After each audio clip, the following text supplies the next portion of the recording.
Bonjour à toutes, bonjour à tous. Je m'appelle André Zabchak, je suis vice-président de notre métropole en charge de l'emploi, de la RSE et de l'Europe. Et c'est un très très grand plaisir pour moi de vous retrouver pour cette nouvelle édition de Social Change.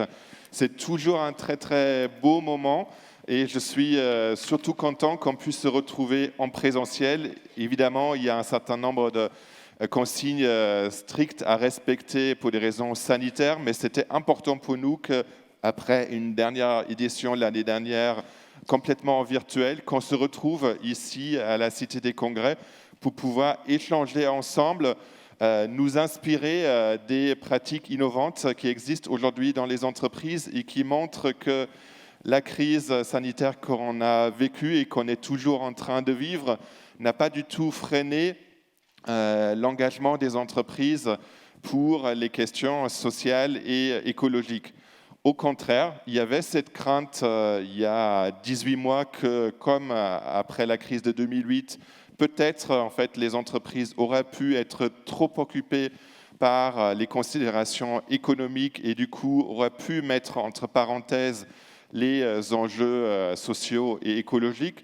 Ce n'est pas du tout ce qui s'est passé, probablement aussi parce que les pouvoirs publics à l'échelle européenne, nationale, régionale, métropolitaine, en fait, se sont mobilisés pour accompagner le mieux possible les entreprises. Et effectivement, on voit que la situation économique a pu se rétablir, même s'il y a des difficultés, évidemment, dans certaines filières, dans certains secteurs, et que cette crise, finalement, a amené beaucoup d'acteurs à s'interroger peut-être aussi encore plus sur le sens qu'on mène en fait ensemble dans la vie professionnelle, dans la vie économique, et peut-être ça nous a amené toutes et tous aussi à réfléchir à ce qui est vraiment important, et évidemment les questions de développement durable ressortaient beaucoup dans ces éléments-là.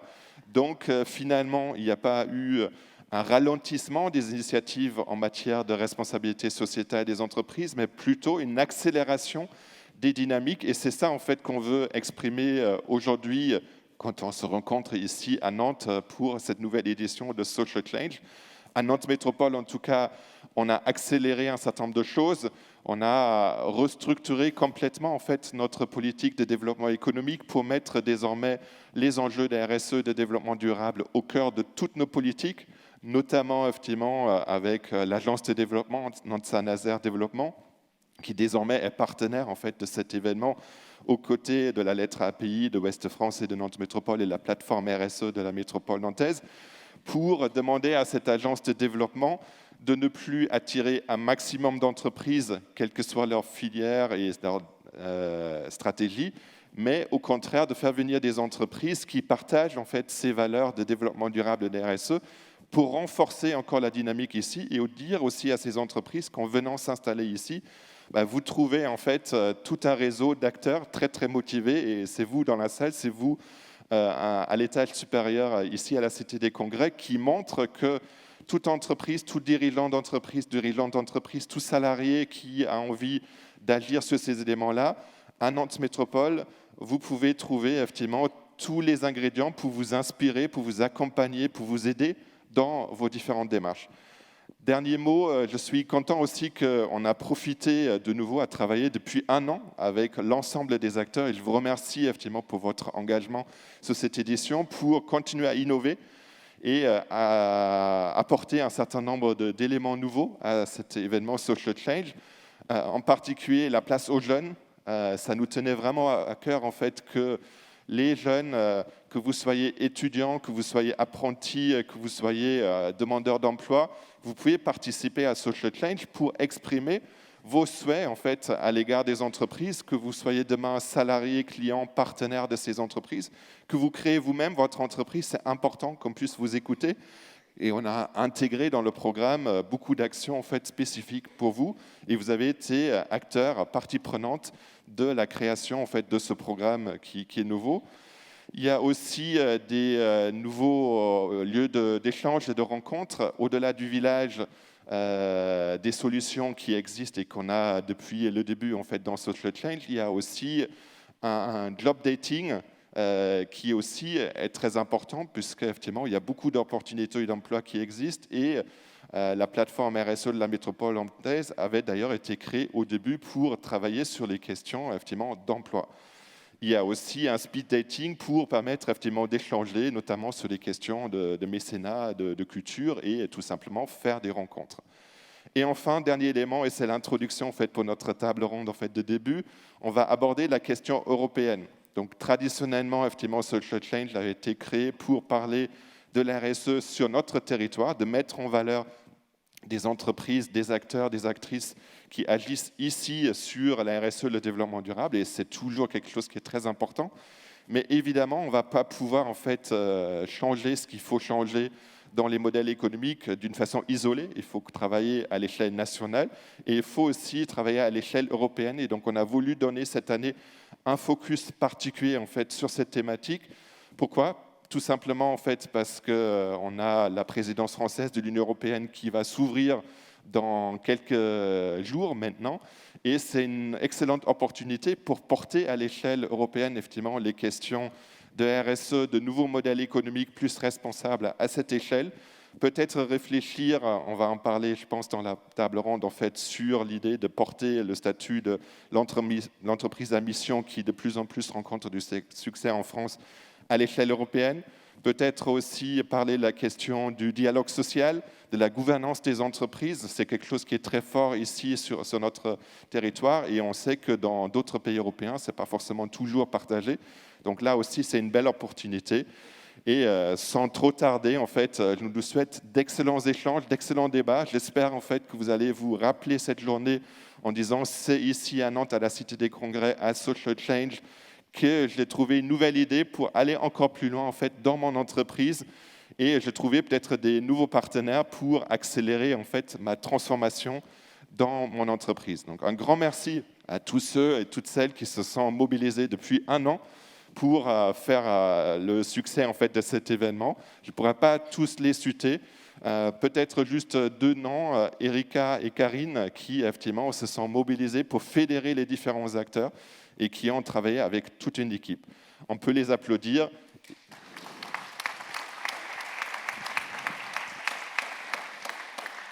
Et je passe la parole à Florence Lenevé pour l'animation de notre première table ronde aujourd'hui. Et un grand merci aussi aux intervenants de cette table ronde. Merci. Merci beaucoup André. Bonjour à toutes et tous. Je suis Florence Lenevé, je suis rédactrice en chef adjointe à La Lettre API. Et je suis très heureuse d'être là avec vous ce matin pour cette plénière d'ouverture, 4e édition de Social Change, André le disait. Et nous avons choisi pour cette plénière de nous intéresser à l'entreprise de demain, car chacun a aujourd'hui bien conscience que le modèle actuel a vécu, que l'entreprise de demain ne ressemblera pas à celle d'hier. On ne compte d'ailleurs plus les articles, les ouvrages ou les podcasts sur le sujet. Preuve que la réflexion est engagée. Avec mes invités, on va donc essayer de vous en dessiner les contours, même si on a bien conscience qu'il n'y a sans doute pas qu'un seul modèle, que chaque entreprise devra trouver le sien et qu'elle aura à relever de nombreux défis. On peut toutefois penser qu'on retrouvera quelques constantes et que l'entreprise de demain sera sans doute plus engagée, plus inclusive, plus vertueuse pour répondre aux grands enjeux environnementaux et réussir à fidéliser des salariés de plus en plus en quête de sens. Pour en parler, j'ai donc avec moi 3 invités, Frédéric Lelouch, Nadège Anselme et Mathieu Nebra, qui viennent d'horizons différents, ce qui fera, je l'espère, la richesse de cette plénière. Je vous présente en 2 mots. Frédéric Lelouch, vous êtes la présidente nationale de la plateforme RSE et vous êtes aussi responsable RSE et gouvernance à la CFDT. Et je vous interrogerai sous vos 2 casquettes. À mes côtés également, Nadège Anselme, bonjour, vous êtes la présidente de MECAM à la Chapelle-Basse-Mer, une entreprise de la métallurgie de 15 salariés pour un chiffre d'affaires de 2 millions d'euros, une entreprise que vous avez rachetée en 2012. Et on va en parler. Et avec moi également, je termine avec vous, Mathieu Nebra, vous êtes le cofondateur d'Open Classroom, une société, si on monte au tout début, que vous avez créée avec Pierre Dubuc en 1999 sous le nom de Site du Zéro, que connaissent bien tous les geeks. Et Open Classroom, c'est une plateforme de formation en ligne qui emploie aujourd'hui plus de 500 salariés. pour un chiffre d'affaires sur lequel vous ne communiquez pas, mais on dit qu'il est de plusieurs millions d'euros. Et vous proposez aujourd'hui des centaines de formations diplômantes avec plus de 300 000 étudiants connectés chaque mois à travers le monde. Et votre ambition, c'est de rendre l'éducation accessible. Voilà pour les présentations. Et je vais commencer avec vous, Frédéric Lelouch, avec tout d'abord votre casquette de présidente de la plateforme RSE. Alors, un mot rapide pour nous dire ce que c'est la plateforme RSE, qu'on comprenne bien, et puis après, on verra sur les propositions que vous avez pu faire par rapport à l'Europe. Bien sûr, alors déjà, bonjour à toutes et tous. Je suis ravie d'être ici. Je trouve que c'est un événement extrêmement inspirant. Alors la plateforme RSE, la plateforme nationale, parce qu'il y en a une à Nantes également, c'est une instance de concertation des acteurs de la RSE qui a été créée en 2013 à l'initiative d'un certain nombre d'organisations pour avoir un lieu de débat et de concertation sur la RSE. La RSE, on peut y mettre un peu ce qu'on veut en fonction des acteurs, des sensibilités. Et l'idée, c'était d'avoir un peu un lieu où on pouvait en débattre et faire des propositions pour alimenter en fait la réflexion et faire des recommandations au gouvernement, aux entreprises, faire évoluer les pratiques en fait. Donc c'est en fait 5 collèges. Il y a le collège des employeurs, de la société civile, des organisations syndicales, des institutions et des chercheurs développeurs. Et peut-être pour vous donner un peu une idée, récemment on a travaillé sur l'empreinte biodiversité de l'activité des entreprises, sur les labels RSE, sur l'emploi des personnes en situation de handicap, sur l'égalité femmes-hommes, sur le numérique responsable, et j'en oublie certainement plein d'autres parce qu'on fait beaucoup de travaux. Actuellement, on travaille sur les aidants familiaux et sur l'affichage social des produits et des services. Et donc cette plateforme, elle a réfléchi, justement, André le disait, par rapport à la présidence française du Conseil de l'Union européenne. Vous avez voulu impulser un certain nombre de choses, vous avez réfléchi et finalement, de cette réflexion sont sorties 11 propositions. Alors, on y trouve quoi et comment vous avez travaillé sur ça ? Ouais. Alors, pourquoi l'Europe ? En fait, c'est que moi, quand j'ai été élue présidente en début 2020, on s'est dit, il y a beaucoup de sujets qu'on pourrait traiter, et donc on a fait une grande concertation des membres pour savoir quelles étaient les priorités. Et la top des priorités, enfin vraiment sans hésitation, c'était l'Europe, parce que venait d'être voté le Green Deal, donc la stratégie de l'Union européenne pour réduire les émissions de gaz à effet de serre, restaurer la biodiversité, le tout dans un esprit de justice sociale. Donc il y avait ce cadre-là. Plus spécifiquement concernant la RSE, il y a 3 textes en fait qui étaient en préparation cette année. La révision de la directive sur le reporting extra-financier qui devient le reporting de soutenabilité. Le terme change, c'est intéressant. Et qui va concerner bien plus d'entreprises qu'auparavant. Ça multiplie par 4 en fait le nombre des entreprises qui va être concernées. Donc ça, c'était un premier texte sur lequel il fallait qu'on se penche. Le deuxième, c'était sur la finance durable avec le règlement taxonomie. Et le troisième, c'était la directive en préparation sur un devoir de vigilance au niveau européen. Donc pour toutes ces raisons, en fait, il nous a paru extrêmement important de se pencher, en fait, à la fois, comment on a procédé, c'est qu'on a, en fait, essayé de mutualiser, parce qu'en fait, il y a beaucoup d'expertise au sein des membres de la plateforme RSE, mais pas nécessairement une convergence de vues. Donc déjà, on avait fait un premier exercice de mettre en commun nos analyses, nos réflexions autour de ces différents textes, parce que ça peut être des sujets de super experts sans vision globale, en fait. Et nous, ce qu'on a essayé, c'était d'essayer de donner du sens, en fait, à tous ces processus qui peuvent fonctionner en silo. Donc, notre approche a été d'essayer de créer un peu de la transversalité, une vision commune, surtout que, comme le disait André Sobzak en introduction, la France s'apprête à présider le Conseil de l'Union européenne en janvier, voilà. Et du coup, il nous semblait très important, en fait, en tant que lieu qui rassemble les acteurs de la RSE, d'avoir une parole commune sur quelles sont les grandes priorités pour nous en matière de RSE.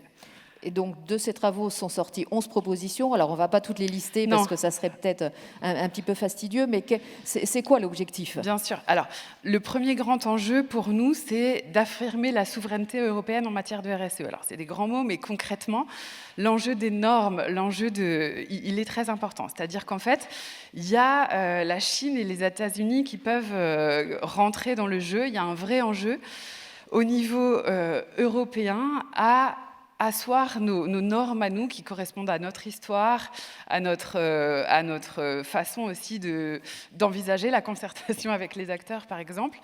Et donc voilà, quand BlackRock s'intéresse à la RSE, c'est pas du tout dans la même logique. Enfin, c'est pas aussi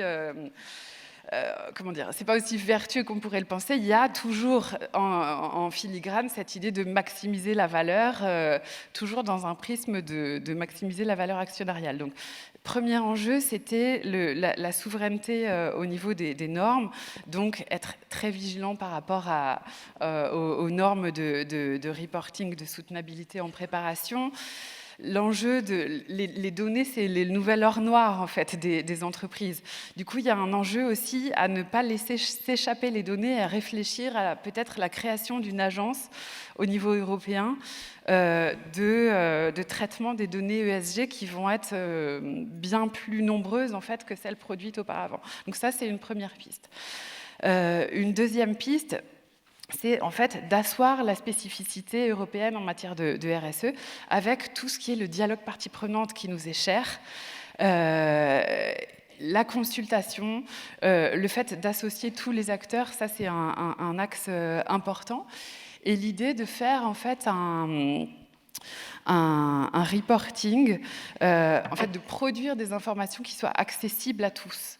Il y a cette idée de sortir de sujets qui soient trop techniques, mais d'en faire un sujet où chacun puisse être acteur du sujet. C'est vraiment ça qui a un peu guidé nos travaux.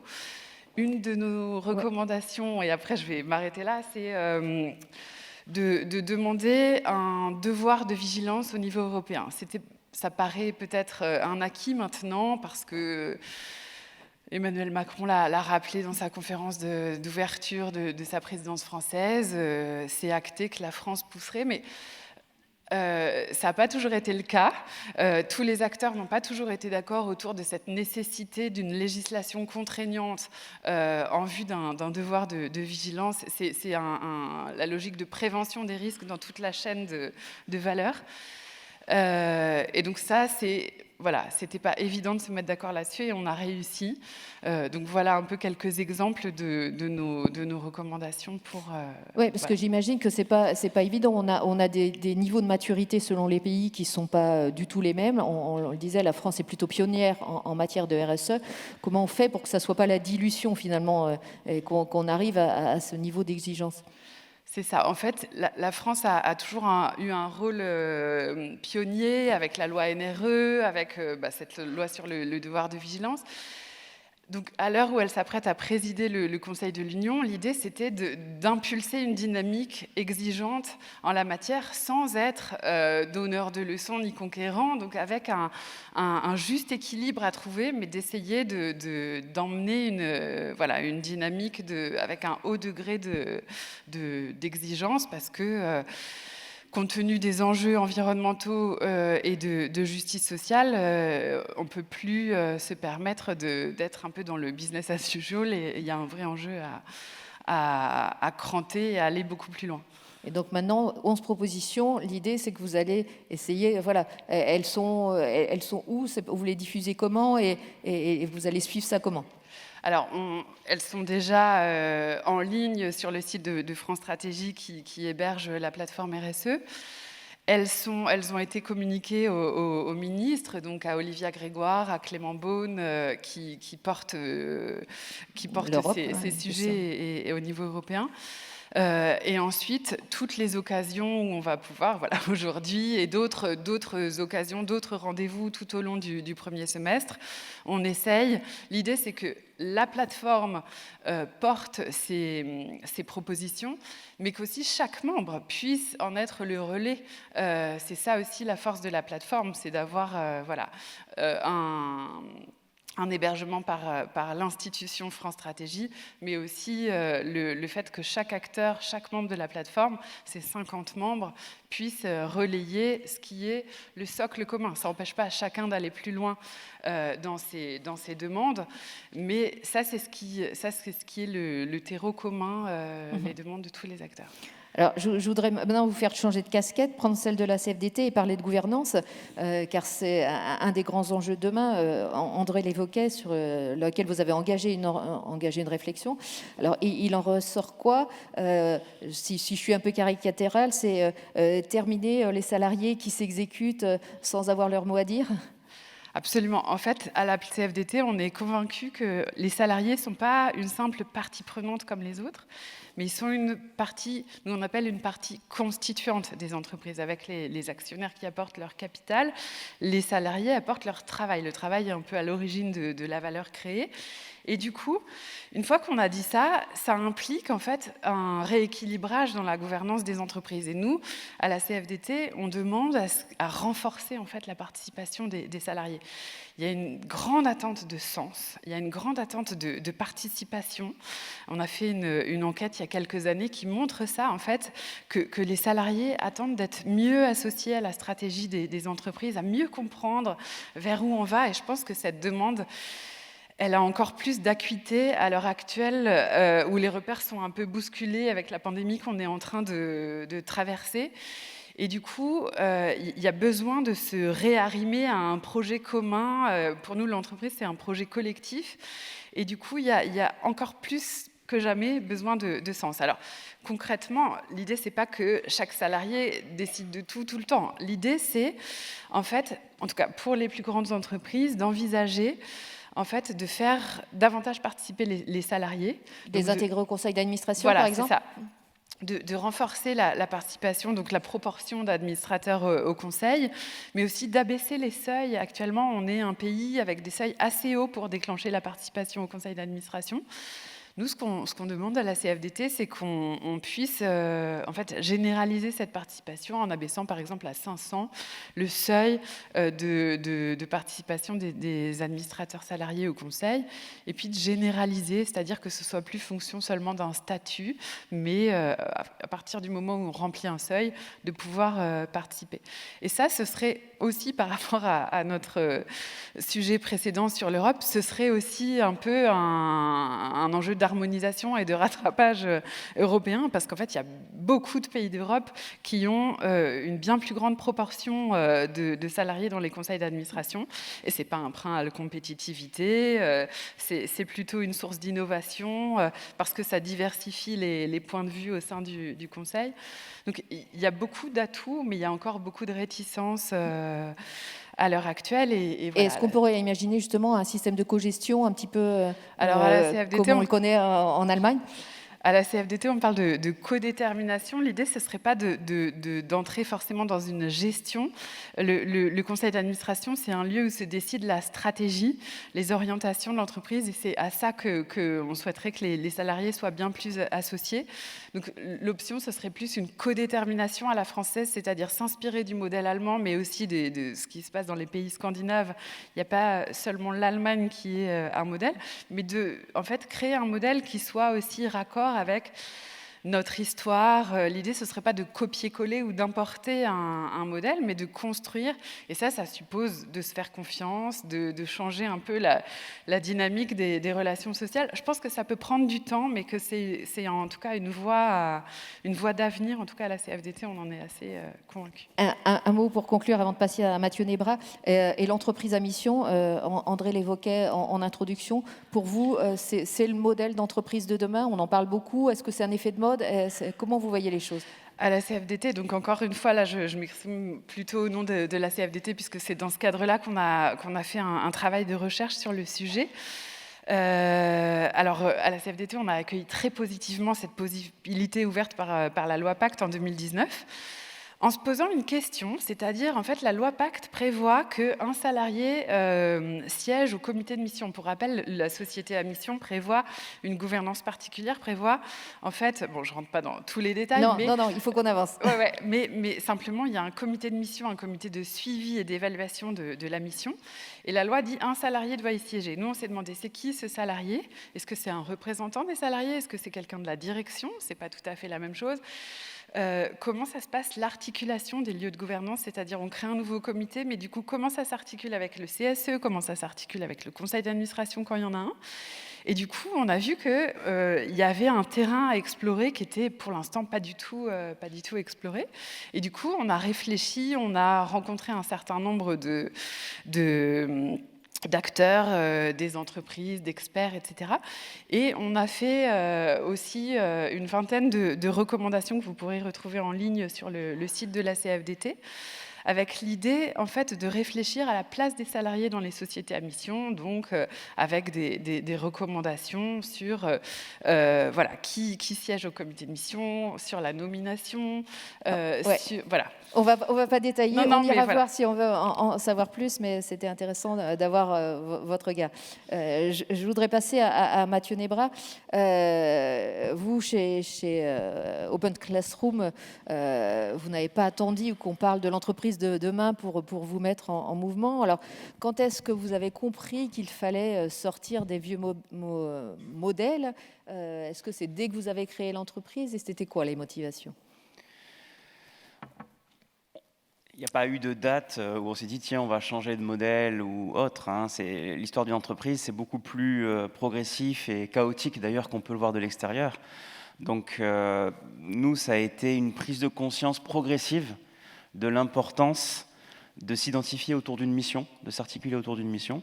Et c'est arrivé finalement, quand j'y repense, assez tôt dans l'histoire de l'entreprise, mais pas le premier jour clairement. Déjà, le terme n'existait pas à l'époque, et puis on était trop petits peut-être pour se poser ce type de questions. Mais quand on a commencé à être peut-être une trentaine, une quarantaine de personnes, la conversation a commencé à mûrir, et on a commencé à se dire, il y a besoin de cette glue qui dit ce qu'on fait et surtout ce qu'on ne fait pas par miroir, parce que ça nous aide aussi à rester concentrés dans l'entreprise. Et puis, dans les faits aussi, que cette mission qu'on allait écrire soit courte, claire, concise et qu'elle fédère. Et voilà. Et je suis vraiment content parce que ça fait vraiment des années qu'on l'a mis en place. Ça va peut-être faire une petite dizaine d'années maintenant qu'on a vraiment écrit rendre l'éducation accessible comme étant notre mission. Et on n'a jamais eu besoin de changer un seul mot. Oui, vous étiez plutôt précurseur justement par rapport à ça. Et donc, ce que je perçois aussi dans l'entreprise que vous avez, c'est aussi beaucoup de responsabilisation, beaucoup d'autonomie. C'est ça l'entreprise de demain? C'est l'entreprise qui fait confiance? Oui. Non, c'est un vaste débat.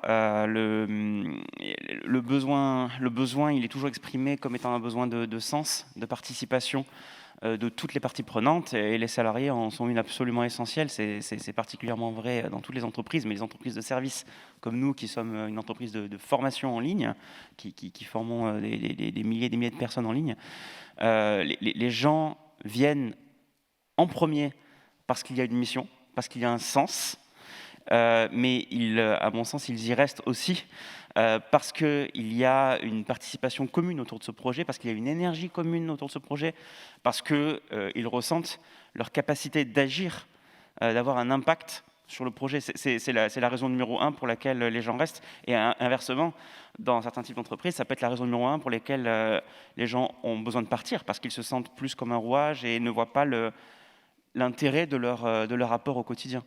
Donc connecter les deux, c'est essentiel. Maintenant, c'est plus facile à dire qu'à faire. Mais vraiment, j'insiste, ça part de la mission, parce que c'est l'énergie, c'est le noyau, c'est l'énergie fédératrice de tout. Mais ça ne suffit pas.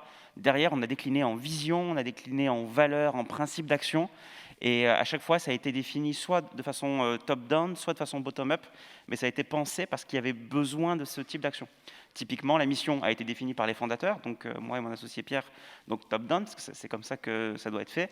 Par contre, les valeurs et les façons de travailler ensemble ont été définies par les salariés. Et ça a été aussi très important. Et pareil, ça fait des années que c'est en place. Et on n'a pas eu besoin de les mettre à jour jusqu'ici parce que ça nous parle, c'est vraiment nous en fait. C'est ça qui est important, c'est que ce soit vraiment nous. Oui, donc vous faites appel au collectif associé le plus largement possible. Tout à fait, autant que possible, à chaque fois que c'est possible, on demande l'avis des salariés, on fait remonter les informations et on essaie aussi de les faire participer tous au capital. Ça, c'est très important pour nous. C'est-à-dire que les salariés ont ce qu'on appelle des BSPCE en France. C'est l'équivalent de stock options. Donc, en fait, ils ont la possibilité de devenir actionnaires de l'entreprise. Et tous, quelle que soit leur place dans l'entreprise, ont le droit à des stock options. Dès qu'ils rentrent dans l'entreprise. Dès qu'ils rentrent dans l'entreprise, exactement. C'est pas... Ça existe en général dans les entreprises, mais plutôt uniquement pour le top management. Oui. Nous, tout le monde là, et on a fait en sorte aussi, ça c'est très important, ça ne se voit pas de l'extérieur, qu'il y ait moins d'écart de stock options entre le top management et les salariés qui ne sont pas managers. Parce que des fois, les écarts sont énormes, en fait, ils peuvent être d'un rapport de 1 à 20. Donc nous, on a essayé de lisser ça aussi le plus possible, parce que c'est un besoin aussi de logique, de sens, de justice sociale, qui est exprimé par l'ensemble des salariés, mais même mon associé et moi, on ne voit pas de sens en fait à faire autrement. Si on peut faire, si on peut faire comme ça, on le fait. Et aujourd'hui, le cadre législatif le permet. Il y a une envie commune de le faire. On a envie de le faire. Donc voilà, on peut assembler les choses et on peut en arriver là. Et sur 500 salariés à peu près, c'est combien de salariés qui aujourd'hui bénéficient de cette solution? 500. Tous. Enfin, vous en accordez à chacun? Oui. D'accord. 100%. Okay. Oui, 100% des salariés. 100% des salariés sont alignés au capital de l'entreprise, donc ils participent à la création de valeur. D'accord. Pour nous, c'était vraiment clé de le faire. Ils sont associés. Exactement. Alors, ils ont des stock options et ça leur permet effectivement, si l'entreprise gagne en valeur, de gagner en valeur. Et plus l'entreprise se développe, plus ça devient un apport significatif en plus du salaire. Ce n'est pas juste un petit bonus, un 13e mois. Ça peut devenir effectivement même un changement de vie pour eux.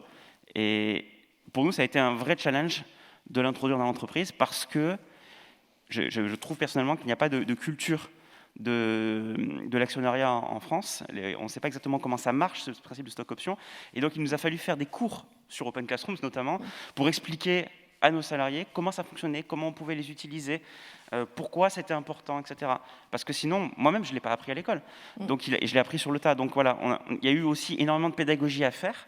Parce que, pour caricaturer un peu, les gens qui ne connaissent pas, si on leur propose des stock options ou plus de tickets resto ou quoi, vont plutôt avoir tendance à préférer le ticket resto. Enfin, en tout cas, c'est le ressenti que j'ai eu. Et c'est bien, mais c'est très dommage. Tout un effort de pédagogie. La valeur est là. Donc, il y avait besoin d'une conversation, d'une pédagogie autour de ça. Et voilà, c'est un travail constant. Mais en tout cas, on est aligné, on se sent aligné en faisant ça. Ouais. Et dans ce qui vous distingue aussi, c'est la question des bureaux, donc du lieu de travail.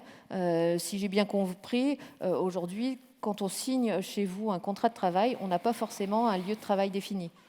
Tout à fait. Alors, le terme technique, excusez-moi l'anglais, c'est Startup Nation, c'est remote first. Ça veut dire qu'on considère par défaut que tous nos employés sont en télétravail. Et c'est un changement qui s'est fait progressivement et qui a été clairement accéléré par la pandémie, on va être clair. Mais avant, on avait effectivement un certain nombre de salariés qui télétravaillaient, on était ouvert à ça. On a fait un changement, un switch avec la pandémie. On s'est dit, voilà, il faut passer à un nouveau mode d'entreprise. Ce n'est pas juste le temps de la pandémie, il y a aussi un changement plus profond et une demande aussi qui vient des salariés et des modes de fonctionnement. Donc, effectivement, les gens, par défaut, on considère qu'ils télétravaillent, donc ils peuvent habiter n'importe où. Quand je dis n'importe où, c'est n'importe où on peut leur faire quand même une fiche de paye. Donc n'importe où en France, mais aussi pour nous, n'importe où en Espagne, au Royaume-Uni ou aux États-Unis, où on a des filiales. Et donc, il se trouve qu'effectivement, les gens, à la base, étaient beaucoup à Paris, ont déménagé, ont quitté Paris. Ils sont nombreux à en avoir fait, peut-être une quarantaine, une cinquantaine au moins de nos salariés ont quitté Paris et se sont implantés parfois dans des villes moyennes, parfois à la campagne, complètement au milieu de la montagne. Voilà, donc ça a été un grand changement. Et puis, comme la croissance de l'entreprise a continué, tous nos recrutements ont été décentralisés aussi. Et donc, on recrute sans considérer la localisation des personnes. Les talents sont partout, et on s'en rend compte, et vraiment partout. Et donc, il y a des gens qui habitent à Menton, il y a des gens qui habitent à Strasbourg, il y a des gens qui habitent en Ardèche, il y a des gens qui habitent à Nantes, évidemment. Mais voilà, pas seulement les grandes villes. On a, par exemple, un développeur d'applications mobiles qui travaille à Valencia, en Espagne, etc. Donc, tout ça, ça permet des nouveaux modes de travail, mais ça demande aussi une nouvelle organisation. Oui, parce que j'allais dire, comment on maintient un collectif, comment on maintient des espaces d'échange, de création. Donc c'est une vaste question. En fait, il ne faut pas penser avec le modèle qu'on a l'habitude de connaître. Il faut vraiment partir un peu d'une feuille blanche parce que, par défaut, encore une fois, tout le monde est censé être en télétravail. Et quand je dis ça, censé être en télétravail, c'est les gens sont les bienvenus d'aller au bureau. On a des bureaux. Simplement, ils doivent effectivement prévenir qu'ils vont venir, donc réserver leur place, parce que par défaut, on considère qu'ils n'y vont pas, mais s'ils le souhaitent, ils le peuvent. Donc certains aiment beaucoup ça et ils vont souvent, d'autres, ils vont de temps en temps, quelques fois dans la semaine, d'autres, ils vont rarement, ou 2-3 fois dans le mois, donc ça dépend un peu des besoins et des souhaits. Pour que ça marche, je vais insister là-dessus, un des éléments clés, ça a été que tout le top management aussi soit décentralisé. Donc aujourd'hui, il ne reste une seule personne du top management, le CTO, qui habite à Paris. Sinon, moi, j'habite à Aix-en-Provence. On a Chief Product Officer qui habite dans le sud-ouest de la France. On a des gens qui sont à Londres. Mon associé est à New York. Quelqu'un à Mexico aussi. Donc voilà, le top management est vraiment partout et ça permet aussi de créer les conditions favorables pour dire on ne vous attend pas au bureau. Si tout le top management était au bureau, ça pourrait donner l'impression qu'il faut y aller aussi. Donc ça, c'est un premier truc. Et ensuite, pour que ça fonctionne, il faut d'abord une culture de l'écrit, donc beaucoup de documentation écrite, apprendre à travailler en asynchrone et pas à faire des meetings tout le temps. Ça, c'est extrêmement important. Et paradoxalement, organiser régulièrement des événements physiques où on se retrouve. Au moins 2-3 fois dans l'année et soigner ces moments-là. Alors on en avait un très gros dans 2 jours qu'on allait faire à Paris, qui malheureusement a dû être annulé pour des raisons sanitaires, mais dès qu'on peut, on va effectivement les reprendre. Et pour nous, c'est assez clé pour fédérer, mais il faut juste bien prévoir ces temps-là, il faut les sacraliser, parce que les gens sont en demande. C'est le moment où ils resserrent aussi les liens avant d'aller retravailler de n'importe où, de chez eux, et de reprendre le travail. Oui, parce que c'est important que les gens puissent se connaître. Les échanges sont facilités dans ces cas-là. Deux mots pour conclure avant d'arriver à Nadège Hansen. On disait l'entreprise à mission, vous y êtes allé bien avant les autres. Vous étiez vraiment précurseur. La labellisation Bicorp, pourquoi ça c'était important pour vous? C'était vraiment pour donner un cap, ce que vous disiez un petit peu tout à l'heure? Donc déjà, l'entreprise à mission, je pense qu'on en faisait sans vraiment savoir qu'on en faisait au départ. C'est-à-dire qu'on avait déjà établi une mission, on avait déjà établi des principes de gouvernance qui étaient déjà en place. Ça a été évidemment mis plus nettement en forme avec le passage de la loi Pacte. Donc maintenant, on a un comité d'administration au sein duquel siègent notamment des salariés et toutes les parties prenantes de l'entreprise. On réfléchit effectivement même au temps du comité d'administration de l'entreprise pour élargir aussi. Donc c'est un ensemble d'éléments qui se mettent en place. Et la labellisation Bicorp, donc qui est peut-être connue de cette audience, mais qui est globalement, je trouve, pas assez connue du grand public, a été un peu comme une évidence pour nous, parce que quand on a commencé à regarder comment c'était fait, on a moi personnellement, en tout cas, j'ai été ébahi par la qualité du travail qui avait été fait. La profondeur de l'analyse, du découpage, comment on regarde une entreprise, ça fait réfléchir. Ça fait réfléchir en termes de gouvernance, ça fait en termes d'impact social, en termes d'impact environnemental. Les questions sont nombreuses, sont précises, sont validées par une tierce partie à chaque fois. Et donc, pour avoir passé la labellisation Bicorp et l'avoir réussi, c'est un score en fait, dont on essaie d'améliorer la valeur chaque année. C'est un processus, c'est pas juste un certificat. Pour l'avoir passé, je pense que c'est un des éléments les plus indicatifs des efforts qu'essaie de faire une entreprise en termes d'impact social et environnemental. Aujourd'hui, je trouve vraiment que c'est une réussite et que le framework a une grosse avance, une grosse maturité. Voilà, il n'est pas contraignant dans le sens où ce n'est pas un cadre législatif, contrairement à la loi Pacte, mais les deux vont bien ensemble, les deux peuvent s'inspirer l'un de l'autre. Et je dois dire qu'effectivement, cette labellisation B Corp, je suis très fier qu'on l'ait, et encore plus fier de faire participer les salariés à l'amélioration de ce score. On s'est déjà constitué en petits groupes pour identifier des activités, des actions qu'on allait pouvoir faire pour évoluer dans cette démarche-là. Merci Mathieu Nebra. Le temps tourne. Je voudrais arriver à Nadège Anselme. Alors, avec vous, on change complètement de secteur d'activité. On passe dans l'industrie. Alors, j'imagine que ce n'est pas forcément aussi simple dans un secteur d'activité comme le vôtre de transformer l'entreprise. Je crois que vous y allez pas à pas. Bonjour à toutes et à tous. Si moi, je trouve que c'est assez simple, ça prend beaucoup de temps. Mais j'ai retrouvé beaucoup de points communs. Mathieu disait, dans le service, c'est peut-être plus facile. Nous, on est dans l'industrie, on est une toute petite entreprise. Je trouve que cette taille favorise vraiment l'évolution. Mais toute évolution et tout changement de culture demande beaucoup de temps. Par contre, moi, je trouve ça assez vertueux.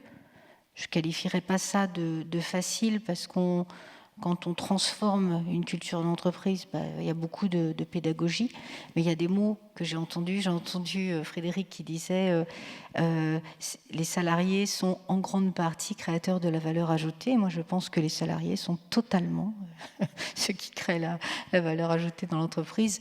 Il y a les investissements, mais si on mettait une machine et que les gens ont pas, vos collaboratrices sont pas motivées ou n'ont pas les bons réflexes, n'ont pas envie, vous n'allez pas aller au bout du monde, quoi. J'ai entendu parler de confiance, et pour moi, qu'on soit dans les services, dans l'industrie, et j'allais dire quelle que soit la taille et l'activité de l'entreprise, la confiance, c'est la clé pour moi du système. Oui, c'est quelque chose d'important, mais par rapport aux salariés, quand on a échangé pour préparer cette plénière, vous m'avez dit je suis convaincue qu'avec la même équipe, on peut faire du surplace ou aller au bout du monde selon le management qu'on applique. Ah oui, ça c'est c'est plus qu'une croyance, c'est une conviction ancrée. Si vos salariés, j'ai entendu parler de sens, ont envie et croient au projet, vous les emmenez au bout du monde et vous n'avez même pas besoin de les emmener puisque vous guidez juste et ils y vont. Vous avez une impulsion naturelle. Je vois Mathieu qui a envie de... J'irai même plus loin, ça a été prouvé. Les conditions de confiance qu'on met dans l'entreprise créent la preuve de cette confiance, qui est complètement contre-intuitif. Ça s'appelle la théorie X et la théorie Y. Théorie X, c'est caricatural, mais c'est fascinant. Vous contrôlez tout et vous validez tout de bout en bout. Donc ça veut dire que vous ne pouvez pas faire confiance aux salariés, il faut vraiment être derrière eux. Et donc si vous mettez ça en place, votre théorie va être validée parce que les gens, justement, vous ne pouvez pas leur faire confiance parce qu'ils vont essayer de tricher dans le système, ils vont essayer, voilà, parce que l'environnement aura créé ça. Théorie Y, un peu l'opposé, vous faites confiance, vous laissez une liberté, mais vous donnez effectivement un cadre, des objectifs. Et cette confiance, c'est magique, les gens s'en servent et à de rares exceptions près, vont vraiment vous retourner cette confiance multiple de 100.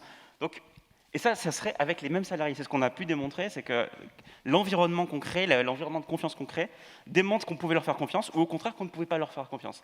La réponse, c'est les deux. C'est juste vous qui créez aussi cet environnement. Oui. Mathieu disait tout à l'heure, ce qui est premier, c'est la mission. Et c'est ce qui permet de faire venir des talents à nous. Pour moi, ce qui est premier chez nous, c'est pas la mission, c'est l'ambiance. Et l'ambiance, c'est la qualité des liens. Et la qualité des liens, c'est pas quelque chose que vous pouvez décréter, processer. Ça émerge, ça émane des gens eux-mêmes, de tous. Alors, bien sûr, le dirigeant ou la dirigeante, il est partie prenante dans l'exemplarité ou dans la texture qui va donner la couleur, qui veut donner à son entreprise et au projet. Mais ce sont nos collaborateurs et nos collaboratrices qui font vivre ça. Et nous, on a développé la confiance comme étant au cœur du système. On entend dire la confiance, ça se gagne, ça se mérite. Non, chez nous, un nouveau collaborateur, la confiance, elle lui est donnée quand il arrive, jour 1. Ça veut dire qu'il a le droit de faire des erreurs, il a même le devoir d'en faire, parce que s'il se plante jamais, ça veut dire qu'il Ça fait partie de essaye jamais l'expérience. et qu'il reste tout le temps dans sa zone de confort et on s'endort gentiment. Donc on encourage ça. Par contre, on ne planque pas ces erreurs chez nous, on les assume, on les partage, et puis du coup on réfléchit ensemble, ou ils réfléchissent ensemble, à qu'est-ce que je pourrais faire différemment, ce qui fait que les autres aussi ne vont pas faire cette erreur et on progresse tous ensemble. Et on a aussi beaucoup développé l'auto-organisation. J'ai bien aimé ce que Mathieu disait sur X ou Y. Nous, on ne contrôle pas. Le contrôle, il se fait de lui-même, c'est le résultat qu'on atteint. Et nous, on met l'objectif sur le chiffre d'affaires, le résultat d'exploitation, qu'on partage puisqu'on vient de mettre en place l'intéressement cette année. J'espère qu'on atteindra l'objectif pour pouvoir le déclencher, on n'est pas très loin. Et ça crée une mobilisation incroyable, vertueuse de chacun. Donc, moi, je suis persuadée que le contrôle est contre-productif. Ça, c'est vraiment ancré. Par contre, ce n'est pas une entreprise de bisounours où on dirait écoute, tu fais ce que tu veux, organise-toi comme tu veux, il n'y a pas de contrôle. Non. On pose un cadre. On pose le cadre, on pose les objectifs. Et puis après, on fait confiance à chacun et à la dynamique de l'équipe pour s'auto-organiser le mieux du monde. Et ça donne une dynamique fantastique. Et puis, ça fait honneur aussi à l'intelligence de chacun. Parce que c'est incroyable quand vous laissez chacun organiser lui-même ou elle-même son travail, les idées qui en émergent et la dynamique qui en émerge. Et chez vous aussi, c'est beaucoup d'écoute et beaucoup de transparence. Vous m'avez dit beaucoup d'écoute pour essayer de voir quelles sont les attentes des collaborateurs, parce que finalement, quand on arrive à y répondre par la formation, ça motive aussi. Et beaucoup de transparence en interne et vis-à-vis de l'externe, de vos banquiers, de vos clients, fournisseurs. C'est ça aussi le modèle que vous avez. Oui, cette confiance, elle se traduit dans la transparence qu'on donne à nos salariés sur les chiffres de l'entreprise, y compris jusqu'au résultat net, aux banquiers, à nos clients aussi. C'est-à-dire qu'en fait, c'est une culture de l'interaction, comment on rentre en relation avec l'autre. Moi, je crois beaucoup que pour aller au bout du monde et engager les gens dans un projet, on ne peut pas tirer ça. Les premières années, quand j'ai repris l'entreprise, c'est tirer, c'est épuisant, c'est impossible. Donc, on est juste là, je pense, pour mettre en place le cadre, donner le projet, le co-construire, où est-ce qu'on a envie d'aller ensemble, comment on y va ensemble, et puis après mettre de l'huile dans les rouages. Et c'est là que c'est important d'écouter les envies de chacun. Nous, on n'attribue pas une place, un poste, une fonction à un salarié. On écoute, il y a des salariés qui ont envie de faire de la métrologie, il y en a d'autres qui ont envie d'être formés au laser, il y en a d'autres la mise au point emboutissage, il y en a d'autres qui voudraient aller au bureau d'études. Eh bien, très bien, de quoi vous avez envie, et puis on écrit le parcours ensemble, et puis on vous forme. Et ça donne une dynamique. Un jour, on m'a dit que la motivation, elle n'était pas extrinsèque. Elle est vraiment intrinsèque. Et le jour où j'ai lâché, j'ai accepté de faire confiance à ça, juste de porter mon action sur, non pas je tire, je contrôle, je mets en place des process, mais plus je mets le cadre, je donne envie. Et après, il faut les mettre en sécurité. Donc, il faut qu'il y ait un cadre, il faut qu'il y ait l'écoute, il faut leur donner les moyens. Eh bien, ça, vous vous apercevez que la motivation, d'ici là, le moteur, il est surpuissant. Et en plus, vecteur de beaucoup de plaisir pour tous. Et pourtant, on y va. Je veux dire, ça bosse, on est tous engagés, mais quel pied, quoi. Et ça, enfin, quand je vois votre modèle, vous êtes convaincu, et surtout avec les jeunes, peut-être les jeunes générations, qui sont encore plus en attente. Enfin, ce que disait Mathieu Nebra aussi, c'est on voit bien qu'ils poussent aussi l'entreprise à se transformer. Oui, moi j'entends beaucoup de dirigeants qui disent j'ai des problèmes de recrutement. Alors, moi je ne vais pas mentir, on n'a pas une grande facilité à trouver des personnes comme ça qui viennent frapper à notre porte. Par contre, si l'ambiance est bonne, si votre projet donne envie, alors ceux qui vont franchir la porte vont rester. On a là un intérimaire qui avait le choix entre 3 entreprises. Il est venu chez nous.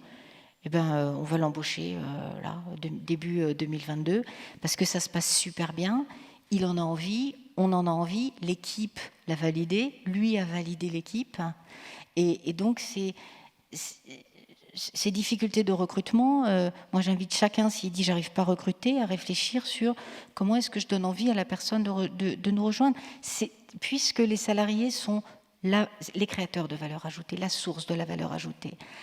Le premier actif de l'entreprise, c'est ça, c'est celui-ci. Donc comment est-ce qu'on fait en tant que dirigeant ou équipe dirigeante pour donner envie de nous rejoindre, de rester et de donner le meilleur. Et pour moi, ça ne peut que être en faisant honneur à leur intelligence, à leur envie d'engagement. Moi, je connais aucun salarié, je n'ai vu aucun salarié qui arrivait en s'en foutant et en faisant juste, bon, allez, son minimum. On a envie de s'intéresser à ce qu'on fait. Quand je vous écoute, vous êtes plutôt des bons exemples, tous, et c'est pour ça qu'on vous a choisi aussi. Mais du coup, si on devait, parce que le temps tourne, est-ce que, pour un mot pour conclure, qu'est-ce qu'il faut faire, qu'est-ce que les dirigeants doivent faire, la première chose à faire pour vraiment engager cette transformation? Mathieu Nebra, pour aller vers ce modèle que vous avez. Est-ce qu'il est adaptable à tous, à toutes les entreprises? Fondamentalement, je le pense. Après, selon les industries, selon les tailles d'entreprise, ça peut prendre plus ou moins de temps. Et puis, il faut une conviction aussi du management et que ça doit se faire. Je pense qu'il y a plusieurs voies possibles. Chaque entreprise doit trouver sa voie. Moi, j'ai tendance à conseiller quand même de partir de la mission. Parce qu'encore une fois, c'est un peu une grosse base pour moi. Ça définit ce qu'on fait, ce qu'on ne fait pas. Et après, il y a qui on est, comment on le fait, comment on agit, quels sont nos comportements attendus, etc., qu'on doit définir. Mais voilà, je commencerai par la mission. Et après, j'enchaînerai par la vision, qui est l'implémentation plus précise de cette mission à court, moyen terme. Et ensuite, je travaillerai sur les valeurs. Et les valeurs, pour le coup, je les ferai développer de façon bottom-up. Donc, on peut faire une session post-it avec les salariés, clairement, et essayer de synthétiser, regrouper, refaire une session. Et nous, on est arrivé comme ça à ces valeurs, et ça permet déjà de poser le cadre dans lequel on travaille. Frédéric Lelouch, et puis je conclurai avec vous, Nadège Ansel. Peut-être pour rebondir, si on parle effectivement de la mission, puisque c'est un modèle extrêmement intéressant, je pense que, comme le disait Mathieu, l'engagement du dirigeant, il est premier, il est clé. Mais en fait, il n'est pas suffisant. Il y a besoin, pour faire vivre dans le temps, que ce soit complètement en association avec les salariés qui, comme on l'a dit, sont à l'origine de la valeur qui est créée, qui font vivre l'entreprise avec leur travail. Et du coup, il y a un petit peu un risque dans les sujets de RSE. Entreprise à mission, on n'a pas encore assez de recul, mais c'est de se contenter des cadres, aussi exigeants soient-ils, mais d'être un peu dans une logique de conformité. Moi, je crois beaucoup au dialogue, c'est pas pour rien que je suis à la CFDT, mais du coup, même si c'est pas prévu, de prévoir des rendez-vous réguliers, voilà, le rapport de mission, si on se situe dans l'entreprise à mission, de le faire connaître aux salariés et d'en débattre régulièrement, ça peut être une piste. Nadège Ansel, pour conclure. Moi, c'est l'écoute de nos salariés. De quoi ont-ils envie? Comment voient-ils l'entreprise? Où est-ce qu'ils voient l'entreprise aller? Et comment est-ce qu'eux ont envie d'y contribuer? Comment ils vont accompagner l'entreprise? Merci beaucoup à tous les trois. Le temps passe très très vite. C'était le début de cette journée avec la plénière. Il y a encore beaucoup de contenu. Un premier témoignage à 10h qui arrive dans cette salle. Et puis on aura une entreprise et justement on reparlera des jeunes, une table ronde où on reparlera des jeunes sur comment les jeunes incitent les entreprises à se réinventer. Voilà, merci beaucoup. Je crois qu'on peut les applaudir. Merci à vous. Ne bougez pas. La matinée se poursuit et je laisse la place.